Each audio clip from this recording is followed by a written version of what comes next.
Coffee கொட்டை இல்லாமல் coffee powder செய்யலான்னு ரீசெண்டாக தான் ரெசிபி தெரிஞ்சுக்கிட்டேன். நான்லாம் ஒரிஜினல் அக்மார் காஃபி லவர்.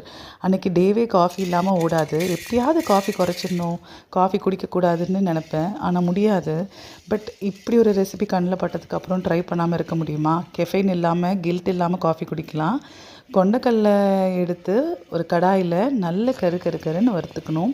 அந்த கருன்னு வறுத்தாதான் அந்த காஃபியோட ஸ்மெல்லே வரும். ஸோ நல்லா வறுத்துட்டு ஆற விட்டுட்டு மிக்ஸி ஜாரில் மாற்றி நல்ல நைஸாக பொடி பண்ணிக்கணும். வேணும்னா சலிச்சு கூட எடுத்துக்கலாம்.